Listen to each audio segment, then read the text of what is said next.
बिस्मिल्लाहिर्रहमानिर्रहीम, अस्सलाम वालेकुम। आप देख रहे हैं program news night with Anika Nisar. नाज़रीन, जिस तरीके से पाकिस्तान के अंदर सियासतदानों के बयानात तेज़ी इख्तियार कर रहे हैं, पाकिस्तान तहरीक इंसाफ की अपोजिशन शिद्दत इख्तियार कर रही है और जैसे जैसे आगे बढ़ता हुआ ये मौसम बढ़ रहा है, जैसे जैसे ठंड आ रही है वैसे वैसे गर्मा गर्मी भी हो रही है और खून को गरमाने के लिए पाकिस्तान तहरीक इंसाफ और पाकिस्तान तहरीक इंसाफ के साथ जो जमातें, बिलखुसूस शेख रशीद साहब, उनके बयानात के अंदर भी तुंदी और तेज़ी बढ़ती चली जा रही है। ऐसी सूरत हाल में इस इतवार को बड़े अहम इंतखाबात होने वाले और वो ज़िमनी इंतखाबात होंगे।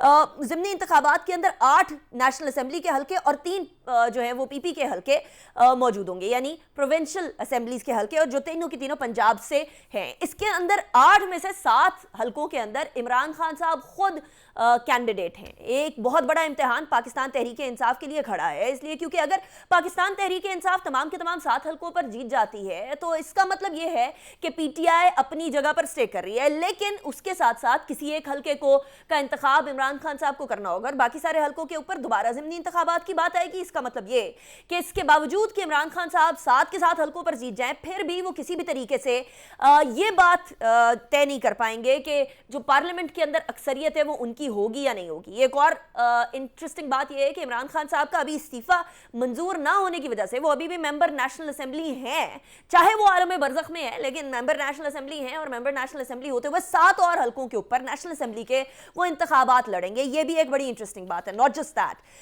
अगर तो वो इंतखाबात नहीं जीतते तब भी पाकिस्तान तहरीक इंसाफ के लिए पुल सिरात से कम ना होगा, इसलिए क्योंकि अगर इंतखाबात के अंदर 7 की 7 नशस्तों के ऊपर अगर इमरान खान साहब नहीं जीतते तो इसका मतलब ये होगा कि कहीं ना कहीं कोई ना कोई जमात और पॉपुलैरिटी गेन करती हुई नजर आ रही है। क्या होने जा रहा है इन इंतखाबात के अंदर? 16 के इंतखाबात डू और डाई वाली सिचुएशन हमें दिखाएंगे। NA 157 Multan, NA 22 Mardan, NA 24 Charsadda, NA 31 Peshawar, NA 45 Kurram जिसके ऊपर 23 को इंतखाबात होने हैं, बाकी सारों को 16 को होने हैं, NA 108 फैसलाबाद, NA 118 ननकाना साहब, NA 237 मलीर, NA 239 कोरंगी, सारे के सारे इन हल्कों के ऊपर इंतखाबात होंगे। इसके अंदर कुर्रम वाला जो इंतखाब है वो 23 को होगा और इंटरेस्टिंगली इमरान खान साहब अभी तक 50 से ज़ायद जलसे कर चुके हैं, तकरीबन 60 के करीब जलसे कर चुके हैं और इन जलसों का नतीजा अब आना बाकी है और इसको एक नतीजे के तौर पर लिया जाएगा। इसके साथ साथ आज़म सवाती साहब की गिरफ्तारी हुई और इस आज़म सवाती साहब की गिरफ्तारी की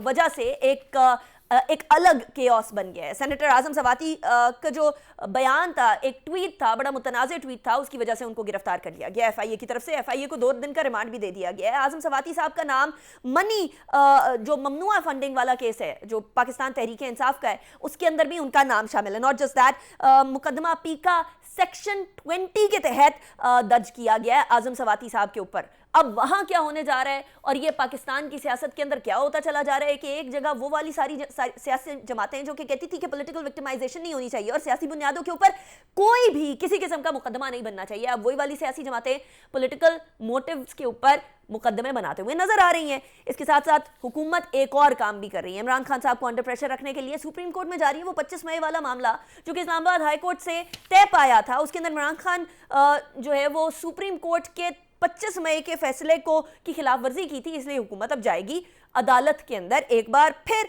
और इमरान खान साहब का H9 ग्राउंड के अंदर जलसा ना करना हुकूमत को वैसे ही खटक रहा था, लेकिन अब इस हवाले से कानूनी चाराचोई भी होगी। मैं कल ही अपने प्रोग्राम में कह रही थी कि ये सियासत से बढ़ के लॉफेयर तक बात पहुंच गई है, यानी लीगल वॉरफेयर हमें बड़ी वाज़ेह तौर पर नजर आ रही है। पाकिस्तान तहरीक इंसाफ के वर्कर्स ने रेड जोन में सरकारी और निजी अमलाक को नुकसान पहुंचाया है, ये बात जो है वो स्टैंड प्रमाइज बनाया गया। इमरान खान कारकुनों को जहाज जैसे अल्फाज इस्तेमाल करके उकसा रहे हैं।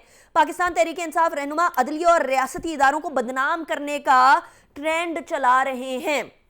यह है हुकूमत का अपना एक मौक़िफ़। इसी हवाले से बात करेंगे तमाम टॉपिक्स के ऊपर। मेरे साथ जो मेहमानान मौजूद है मैं उनका तारुफ करवाऊंगी। मेरे साथ इस टाइम पर पाकिस्तान तहरीक इंसाफ के रहनुमा यावर अब्बास बुखारी साहब मौजूद हैं। बहुत शुक्रिया यावर साहब, आपने हमें ज्वाइन किया। It's a pleasure having you in the show. Hasan Murtaza साहब हमारे साथ मौजूद हैं, पाकिस्तान पीपल्स पार्टी के रहनुमा है। बहुत शुक्रिया हसन मुर्तज़ा साहब for joining me in the show. It's a pleasure having you in the show as well. Brigadier Mahmood Shah साहब भी हमारे साथ मौजूद हैं, सीनियर एनालिस्ट। बहुत शुक्रिया ब्रिगेडियर साहब, आपने भी हमें ज्वाइन किया। सबसे पहले हसन मुर्तज़ा साहब आपकी तरफ ही आती हूँ। आज़म खान सवाती साहब, आप लोग वो जमात हैं जो कि कहते रहे कि बहुत सारे जो मेंबर नेशनल असेंबलीज हैं इंक्लूडिंग खुर्शीद शाह साहब को जेल के अंदर रखा, गलत किया। इसलिए गलत किया क्योंकि एक तो मेंबर नेशनल असेंबली है, अपने हल्के को किसी तरीके से रिप्रेजेंट नहीं कर पाएंगे, दूसरा अब यहाँ आजम सवाती साहब भी मेंबर पार्लियामेंट है। क्यों इस तरह की कार्रवाई हो रही है? क्या इसको भी पॉलिटिकल विक्टिमाइजेशन का नाम दिया जाए या इसको कोई और नाम देंगे आप? तो बहुत शुक्रिया जी। देखिए, आजम सवाती साहब का जो माजी है वो भी अगर आप देखें तो वो हमेशा मुतनाज़ा ही रहा है। उनके ऐसे काम हैं जिनकी वजह से वो अक्सर मीडिया पे भी हाईलाइट होते रहे और केसेस में भी आना जाना रहा उनका। पॉलिटिकल विक्टिमाइजेशन नहीं होनी चाहिए। अदालतें जो हैं वो आज़ाद हैं और खुली हैं, उन्हें बिल्कुल अदालत से रजू करना चाहिए। और जहां तक हुकूमत का ताल्लुक है, अगर हुकूमत इस किस्म की कोई विक्टिमाइजेशन कर रही है तो वो नहीं होनी चाहिए। पीपल्स पार्टी आज भी उसकी मजम्मत करती है, लेकिन अदालतें आज़ाद हैं। अदालतें बड़े हुकूमत के खिलाफ भी फैसले दे रही हैं और हुकूमत मान भी रही है, और मानना भी चाहिए। अदालतों पे तो कभी भी किसी का कोई असर रसूख नहीं होना चाहिए। आजम सवाती साहब को अदालत से रजू करना चाहिए। अगर वो बेगुनाह हो तो उन्हें बिल्कुल जमानत भी मिलनी चाहिए और रिहा भी होने चाहिए और केस भी खत्म होना लेकिन चाहिए। हसन मुर्तजा साहब, पॉलिटिकल विक्टिमाइजेशन हो रही है या नहीं हो रही? क्योंकि आप कह रहे हैं कि अगर हो रही है तो हुकूमत को इसको नहीं करना चाहिए। एफआईए हुकूमती अदारा है, हुकूमत की सरपरस्ती के अंदर चलता है और हुकूमत भी आप लोगों की, आप मखलूत हुकूमत का हिस्सा है हसन मुर्तजा साहब।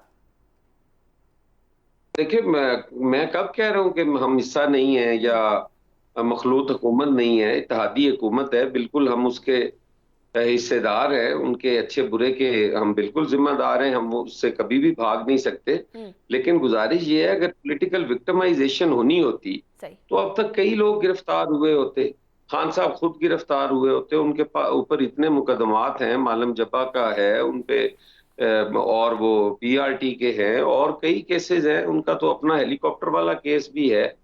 और इस किस्म के कई बनाए जा सकते थे जो कि नहीं बनाए गए। उनका अपना घर जो है वो रेगुलराइज हुआ है बनी गाला। उससे पहले एमनेस्टी स्कीम से उन्होंने भी फायदा लिया, फिर अलीमा साहिबा ने भी एमनेस्टी से ही फायदा लिया। तो ये सारे जो चीजें हैं, अगर कोई विक्टिमाइजेशन होनी होती तो अब की हो चुकी होती। लेकिन कानून और आइन के मुताबिक चल रही है सब चीजें। उनके मुताबिक कोई हो तो वो तो विक्टिमाइजेशन नहीं है। सही। अच्छा यावर साहब, आप इस बात से एग्री करते हैं पॉलिटिकल विक्टिमाइजेशन नहीं है, कानून अपना कोर्स पूरा कर रहे हैं, आजम सवाती साहब ने जो किया गलत किया और पीका एक्ट उनके ऊपर लगता है, कंसिडरिंग कि पाकिस्तान तहरीक इंसाफ वो जमात है जो कि पाकिस्तान के मीडिया को रेगुलेट करने के लिए पाकिस्तान मीडिया डेवलपमेंट अथॉरिटी बना रही थी और वो एग्री करते थे कि कोई भी बात इस तरह की रियासत के खिलाफ हो उसको कानूनी चाराजोई उसके खिलाफ होनी चाहिए। बिस्मिल्लाहिर्रहमानिर्रहीम, अल्लाहुम्मा सल्ली अला मुहम्मद व आले मुहम्मद वजिल फरजहुम। आपको मेरी आवाज आ रही है? बिल्कुल आ रही है। हेलो जी यावर साहब, आई कैन हियर यू। अच्छा जी, पहली तो बात ये मेरे मेरे भाई हसन मुर्तजा ने कहा कि पॉलिटिकल विक्टिमाइजेशन नहीं हो रही है। मैं अमूमन पीपल्स पार्टी को ये पॉइंट्स जरूर देता हूँ कि पुरानी पार्टी है, इनके अंदर एक कल्चर मौजूद है, लेकिन इतनी खूबसूरती से जब अपना मकसद होता है उसको ऐसे खूबसूरत जमहूरी अल्फाज में घुमाते हैं। नहीं, अगर हो रही है तो गलत हो रही है भाई, हो रही है, एक्सेप्ट करें ना कि विक्टिमाइजेशन हो रही है।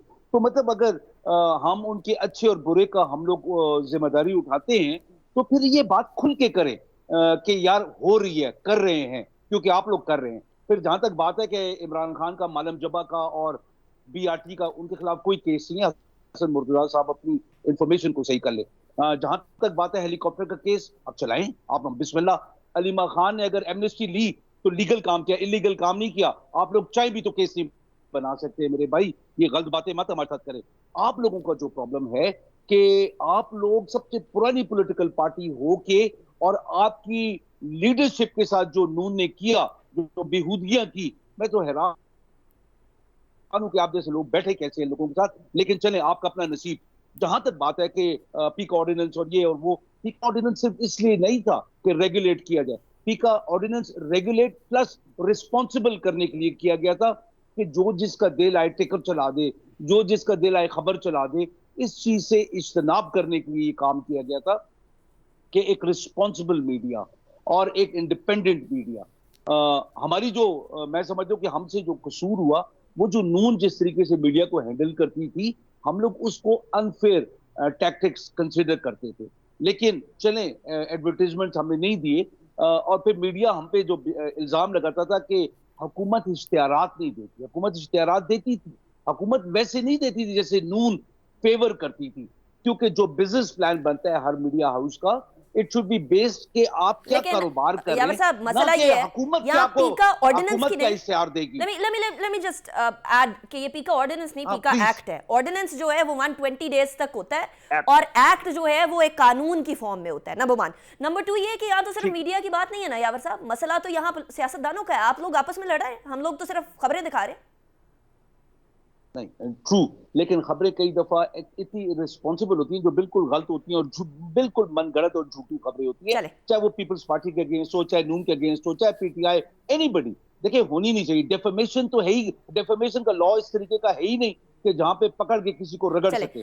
we're digressing from the होना topic, चाहिए, but आप लेकिन I'll say कि विक्टिमाइजेशन हो रही है, और ये लोग सिर्फ एक प्लान और एक टारगेटेड विक्टिमाइजेशन कर रहे हैं और वो डरा रहे हैं। अभी आजम स्वाति का जो ट्वीट था, उसने अगर बोला जनरल बाजवा का नाम लिया, उसको उठाने की जरूरत नहीं थी। इससे लोगों में और एक वो मायूसी और एक वो और I will not go towards the tweet, लेकिन आपकी बात ठीक है कि इससे एक इज़्तिराब जरूर पाया जाता है। ब्रिगेड साहब, आपकी तरफ मैं आऊंगी। इट इज एक तो तरफ तो कोई गलत बात कर रहा है तो बेहतर ये होता है कि आप साइड पे कर दिया जाए, उस मामले को इतना ज्यादा तूल ना दी जाए कि वो फिर पब्लिक में आ जाए और वो एक मुहिम बन जाए in itself.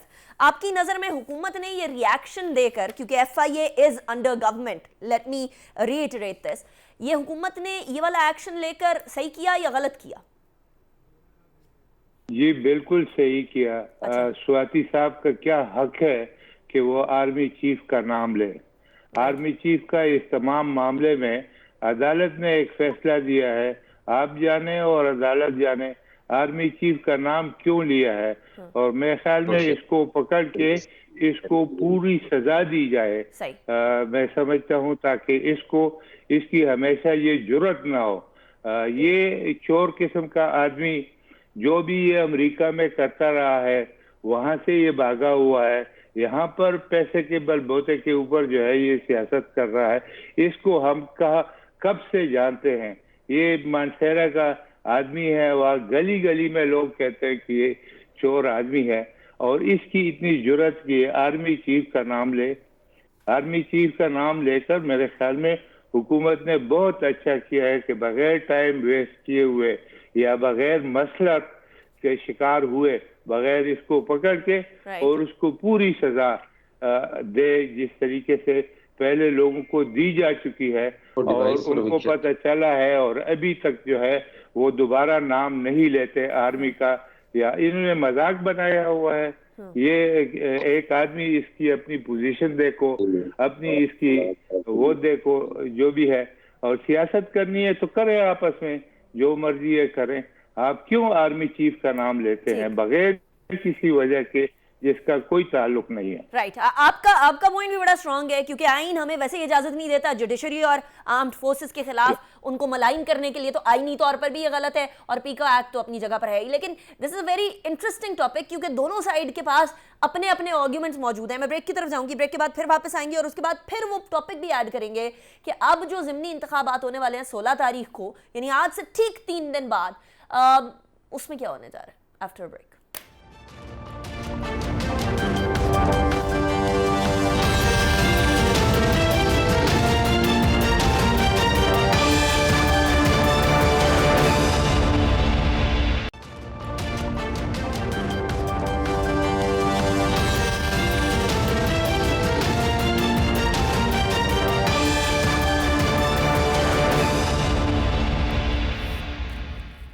Welcome back after break. Hasan Murtaza साहब, अभी थोड़ी देर पहले जो गुफ्तगू हुई ब्रेक से पहले, उसके ऊपर कोई आंसर करना चाहे तो वो भी कर दें, और उसके साथ साथ ज़रा इंतखाबात, ज़िमनी इंतखाबात जो होने वाले हैं उस तरफ भी आ जाते हैं। ज़िमनी इंतखाबात के अंदर 8 में से 7 नशिस्तें इस टाइम पर, उसके ऊपर इमरान खान साहब पाकिस्तान तहरीक इंसाफ के कैंडिडेट होंगे। क्या इमरान खान साहब के कंपटीशन के अंदर जो आप लोगों के कैंडिडेट्स हैं, यानी जो सारी सियासी जमातों के मिल के कैंडिडेट्स हैं, वो मुकाबला कर पाएंगे या नहीं कर पाएंगे? What do you see in the result? देखिए, मैं पहले तो थोड़ा सा, अभी यावर भाई बात कर रहे थे और वो कह रहे थे जी कि खान साहब उसके जिम्मेदार नहीं है और मालम जब्बा और ये सारा कुछ, ये खान साहब खुद कहते होते थे जी इलेक्शन से पहले कि अगर ऊपर वजीर आजम ईमानदार हो और वो ठीक हो तो नीचे कोई कुछ नहीं कर सकता, और अगर कोई करता है तो वो वजीर आजम ही चोर है। ये उनके अपने अल्फाज थे, आज भी रिकॉर्डिंग्स मिल सकती हैं। बिल्कुल। तो मैं समझता हूं कि जो उनके दौर में करप्शन हुई, वो चाहे उनकी फैमिली ने की, चाहे उनके दोस्तों ने की, चाहे उनकी कैबिनेट ने की, वो उसके जिम्मेदार हैं। और पाकिस्तान को जो नुकसान पहुंचा वो मैं समझता हूं कि वो उसके जिम्मेदार खान साहब ही हैं और खान साहब को ही कहा जाएगा। सही। जहां तक ताल्लुक है, अभी आजम स्वाति साहब के बारे में बात हो रही थी तो उन्होंने कहा जी कि ये विक्टिमाइजेशन हो रही है। मैंने उन्हें कहा है कि विक्टिमाइजेशन नहीं हो रही। जहां मैंने अगर का लफ्ज इस्तेमाल किया वो इनके समझने के लिए था कि अगर ये समझते हैं तो। मैं ये नहीं कह रहा कि विक्टिमाइजेशन अगर हो रही है तो कोर्ट में जाएं, विक्टिमाइजेशन नहीं हो रही, अगर ये समझते हैं तो इन्हें कोर्ट में जाना चाहिए, ये मैंने कहा है। वो कह रहे हैं कि विक्टिमाइजेशन जो होती है ना, वो जब हुई तो इंशाअल्लाह ताला मैं तो कम से कम मानूंगा भी और आपको पता भी चलेगा। और आपने फिर इतनी उछल कूद के बात भी नहीं करनी, आपने बड़े हिसाब में रह के बातें करनी है। हमने तो विक्टिमाइजेशन देखी है। बाकी जहां तक ओहदों की तकरीम का मामला है, मैं कतन ये नहीं कहता जनरल बाजवा साहब के बारे में बात हो, बतौर आर्मी चीफ हम उस ओहदे की बात करते हैं कि उसकी तज़हीक नहीं होनी चाहिए। वो लोग हमारे लिए काफी कुर्बानियां देते हैं, अपना आज हमारे कल पे कुर्बान कर रहे हैं, सरहदों की हिफाजत करते हैं। और हमारी जो ईदें हैं ना, वो अपने बच्चों में नहीं गुजारते, वो बॉर्डर पे होते हैं और हम सुकून से घर ईदें गुजार रहे होते हैं। ये बात नहीं। और मैं वजीर आजम के ओहदे के लिए भी कहता हूँ कि उस कुर्सी का, उस चेयर का एहतराम होना चाहिए। वहां पे ना वो जबान जेब देती है जो खान साहब इस्तेमाल करते हैं, और ना ही उस ओहदे के साथ वो अलकाबात जोड़े जा सकते हैं या उन्हें मुहज़्ज़ब मुआशरे में कबूल किया जा सकता है जो खान साहब कहते हैं। अब जरा इंतखाबात की तरफ भी आ जाते हैं। ज़मीनी इंतखाबात 3 दिन बाद हो रहे हैं। हाँ जी, 3 दिन बाद इंतखाबात हैं, रिजल्ट आपके सामने होंगे इंशाअल्लाह ताला। उसमें जो मुत्तहिदा हुकूमत है उसके उम्मीदवार वो कामयाब होंगे। और कितने हल्कों में हसन बाकी साहब? ये नशिस्तें जो कितने हल्कों में? नेशनल मैं तो समझता हूँ कि उनमें कोई ऐसा नहीं है। अब देखें, ये सारी तो कोई नजूमी बता सकता है कि कितनी सीटें वो जीतेगा और कितनी ये जीतेंगे। सियासत पे गहरी नजर रखते हैं हसन साहब, बड़े जीरक सियासतदान हैं आप और बड़े ग्रास रूट लेवल तक आपकी पहुंच है। देखिए, मैं आपको अर्ज कर रहा हूँ, मैं नहीं कहा, मैं कोई बात आपसे ढकी छुपी नहीं कर रहा। मैं एक सियासी कारकुन हूँ। मैंने एक तज्जिया जो करना है, मैंने एक सियासी कारकुन की हैसियत से करना है। मैंने वो तज्जिया किसी नजूमी की तरह तो नहीं करना कि यहाँ क्या हो रहा है, यहाँ क्या हो रहा है। लेकिन ये सारी सीटें आप ज़हन में रखें कि ये पीटीआई की खाली करदा हुआ सीटें हैं। और फिर जो इस वक्त हालात है, जिस हालात से मुल्क गुजर रहा है, महंगाई है, बेरोजगारी है, ये सारी चीजें साथ में रखकर उसके नताइज देखे। बाकी पिछले जो ज़िमनी इलेक्शंस हुए हैं, इससे ये जो अब 15 और 20 सीटों पे जो हुए थे, उनसे पहले के अगर रिजल्ट्स देखें तो 1 सीट जीते हुए हैं ये टोटल में से। तो ये वक्त के साथ ऊपर नीचे होती रहती है, ऐसी कोई वो नहीं है। यावर साहब, रिजल्ट्स जो हैं वो इनके लिए ज्यादा बेहतर नहीं है। That is very interesting Hasan Murtaza साहब, क्योंकि अगर रिजल्ट्स पाकिस्तान तहरीक इंसाफ के लिए बहुत ज्यादा फेवरेबल नहीं होते तो फिर खान साहब की बड़ी सुबकी हो जाएगी। यावर साहब, यहाँ आपने हसन मुर्तजा साहब की बात सुन ली है, आप लोगों के लिए को बहुत ज्यादा फेवरेबल मामला नहीं लग रहा? यही टीम थी पीडीएम की जो 13 सितारे इकट्ठे हुए हैं ना, ये 13 सितारे जब कहते थे वो बाई इलेक्शंस का कि ये 20 की 20 सीटें जो हैं ये इंडिपेंडेंट जीते हुए, तो पीटीआई की सीटें ही नहीं है। जब उसके अंदर से हम 15 जीत गए और 16वीं इनको जिताई गई और 17वीं जो लाहौर वाली है उसके अंदर वो कैंडिडेट उनके साथ जो कुछ भी हुआ वो तभी पास की बात है। वो फिर ये कहते नहीं जी, तो पीटीआई 20 में से 15 जीती है। तो इनकी अपनी तो जबान है नहीं कि कहां पे। अभी इनने कहा कि ये सारी पीटीआई की सीटें थी, फिर इंडिपेंडेंट सीटें थी। मतलब अभी मुझे ये लोग एक जगह पे टिकते नहीं है ना। अच्छा, ये बातें अपने मतलब के तहत उसको ट्विस्ट देते हैं। आई फील के 2 चीजें मैं आपको बताऊं। हसन मुर्तजा साहब ने एक बात इससे पहले की थी कि जब हमने विक्टिमाइजेशन की तो हम इतराफ भी करेंगे और आप अपने बड़े तोल के बातें करेंगे। मैं कहता हूं कि ये लोग मर्द के बच्चे बने और करें विक्टिमाइज। हम देखना चाहते हैं कैसे करते हैं। हम भी आखिर सियासी कारकुन है, हमें भी पता है उसका जवाब कैसे देना है। मर्द बने। हसन मुर्तजा साहब तो चैलेंज, हमें ये हसन मुर्तजा साहब, यावर साहब चैलेंज कर रहे हैं आपको। ये नापतोल की सुने, अनिका बात सुने, नापतोल की बातें मुझे ना बताएं। ठीक है। जिस दादे का खून इनकी रगों में, उस दादे का मेरी रगों में भी है। फिर मैं बताऊंगा कि ये विक्टिमाइजेशन, ये नापतोल की बातें मुझे अच्छा चले, मुझे जवाब दें। हसन मुर्तजा साहब चैलेंज दे रहे हैं यावर साहब आपको कि करके तो दिखाएं, करके दिखाएं, विक्टिमाइज करके दिखाएं, तो वो फिर हम जवाब भी देंगे। जहां तक बात है कि यावर साहब मुझे इसका जवाब लेने दें। ओहदे के खिलाफ कभी बात नहीं हुई है, ठीक है, ओहदे के खिलाफ बात मुझे जरा इसका जवाब भी लेना है। बात जो हुई थी वो, मुझे इसका जवाब। हसन मुर्तजा साहब चैलेंज, खुला चैलेंज। चैलेंज किया क्या है? उनकी जरा आवाज कट रही थी, बताएंगे? वो कह रहे हैं आप करके तो देखें विक्टिमाइज पॉलिटिकल, फिर हम आपको बताएंगे कि क्या होगा। ये यावर को पता है कि पीपल्स पार्टी विक्टिमाइज नहीं करती, और फिर मैं तो फिर बोला क्यों था? एक मिनट ठहरो ना, चलो मैं तो अब कह रहा हूं अगर हुई तो देखेंगे ना। मैं तो ये तो नहीं कह रहा कि हम करेंगे। हाँ। मैं तो कह रहा हूं कि अगर हुई तो फिर देखेंगे कि आप किस पानी में हैं और कहां पे खड़े हैं। और बाकी यावर को बड़ा पक्की तरह पता है कि हसन इसकी विक्टिमाइजेशन कर नहीं सकता। अच्छा, और हसन को भी पता है कि यावर चुप नहीं रह सकता। अच्छा। हसन को भी पता है यावर अच्छा, चुप ये नहीं वाला रह सीक्रेट सकता। यावर ईंट का जवाब पत्थर से देगा। मुझे पता है चुप नहीं रहेगा, चीखेगा। मुझे पता है अगर हुई तो बड़ी चीखें मारेगा। गुजारिश ये है कि ये एक बात पे खुद नहीं रहते अनिका। अच्छा, इनका मिजाज आप देखें, ये अगले पैर एक बात करते हैं, पिछले पैर दूसरी बात हसन करते हैं। मुर्तजा साहब, आपने हमें एक बड़ी मुश्किल सूरत हाल में डाल दी है। आप कह रहे हैं यावर साहब की विक्टिमाइजेशन आप कर नहीं सकते, यावर साहब कह रहे हैं चुप में रह नहीं सकता। ब्रिगेडियर साहब की तरफ ही चलेंगे, पॉलिटिकल विक्टिमाइजेशन और नो पॉलिटिकल विक्टिमाइजेशन और इंतखाबात में क्या होगा। लेकिन मुझे ब्रेक की तरफ जाने दी।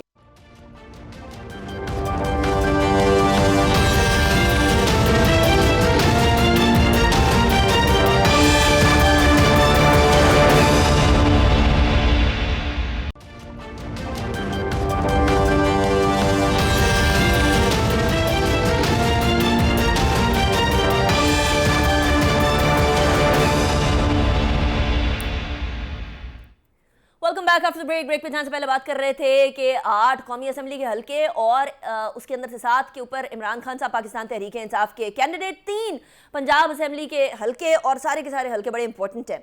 ब्रिगेडियर साहब, एक तरफ तो पाकिस्तान तहरीक इंसाफ की छोड़ी हुई सीटें और दूसरी तरफ इत्तेहादी सारे के सारे वो जमातें जो कि तगड़ी जमातें हैं पाकिस्तान के अंदर, वो सारी इकट्ठी होकर लड़ रही हैं। जीतते हुए आपको कौन नजर आ रहा है? और सेकेंडली, अगर खान साहब जीतते हैं तब क्या होगा, नहीं जीतते तब क्या सूरत हाल देखते हैं? मैं समझता हूं कि अभी जो नजर आ रहा है तकरीबन 50-50% रिजल्ट होगा। कई सीटों पे शायद तहरीक इंसाफ जीत जाए और कई सीटों पे पीडीएम जो है वो जीत जाए। मैंने जैसे ब्रेक टाइम में भी कहा कि दरअसल पीटीआई जो है एक किस्म की तकरीब कारी कर रही है। वो अगर इन सीटों पे जीत भी जाती है तो उन्होंने असेंबली में तो जाना नहीं है। तो अगर असेंबली में जाना नहीं है तो कौम का वक्त क्यों जाया कर रहे हैं? और मेरे ख्याल में जिस जगहों पे इमरान खान साहब खुद खड़े हैं वो ऑलरेडी मेंबर नेशनल असेंबली हैं, तो वो एक ही सीट मेंटेन कर सकते हैं। तो बाकी सीटों से उनको इस्तीफा देना पड़ेगा और फिर उसके ऊपर फर्दर ज़िमनी इंतखाबात होंगे। तो मेरे ख्याल में एक तरीके से मुल्क के अंदर जो वो कोशिश कर रहे हैं कि अफरा तफरी जो है वो फैल जाए, ये उसी का एक हिस्सा है। और मेरे ख्याल में इसी तरह वो करते करते इधर उधर बाल को लेके न किसी को वो बाल दे रहे हैं न खुद। तो फाइनली 2023 आ जाएगा और फिर इलेक्शन का टाइम होगा। वो टाइम होगा जो डिसीजन का होगा कि नेक्स्ट हुकूमत किसकी बनेगी। और मेरे ख्याल में ये जो पीडीएम है उन्होंने अभी पूरी तरह खेलना नहीं शुरू किया। वो इंतजार कर रहे हैं मेरे ख्याल में मियां नवाज शरीफ का और उनकी बेटी जो है मरियम नवाज शरीफ, वो उनके आने का। और फिर जब ये पूरी तरह खेलेंगे तो फिर पता चलेगा कि ये जो अभी एलोन इमरान खान साहब जलसे कर रहे हैं, वो जलसों से कितने वोट बनते हैं वो एक डिफरेंट स्टोरी है, लेकिन जब तमाम पार्टियां खेल में शामिल होंगी तो तब पता चलेगा। और रियल स्ट्रेंथ जो जिसको कहते हैं वोटों का, वो पता चलेगा। तो इसलिए इस वक्त ये जो कुछ भी है ये वैसे ही वो जिस तरह गेम में होता है, बॉल की ड्रिबलिंग हो रही है, कोई और कोई नतीजा खेज चीज नहीं होगी। यावर साहब ना खेडांगे ना खेडन देंगे, ये वाला काम हो रहा है। उसके बाद फिर मैंने हसन साहब की नहीं, मैं ब्रिगेडियर साहब से बड़ी इज्जतदार तरीके से टोटली डिसएग्री करता हूँ। ना इंतशार फैलाया जा रहा है, ये टोटली एक नेगेटिव ब्रिगेडियर साहब ने बात की। और जो कह रहे हैं कि मरियम ये और मरियम ने जल्द से बड़े की, वो कामयाब नहीं हुई। जहां तक बात है कि हम इस्तीफा देंगे, हम असूली तौर पे इस जो फिलहाल गवर्नमेंट है, हम कहते हैं ये एक साजिश के तहत, मुदाखलत के तहत एक इम्पोर्टेड गवर्नमेंट है, हम इसको एक्सेप्ट ही नहीं करते।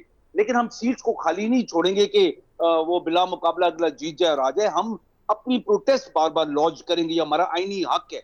ब्रिगेडियर साहब ने जो बात की बिल्कुल गलत बात की कि हम लोग दहशतगर्दी कर रहे हैं, यहाँ पे बिल्कुल गलत बात की। और आप लोगों ने पार्लियामेंट में जाना नहीं है, नामुनासिब बात थी।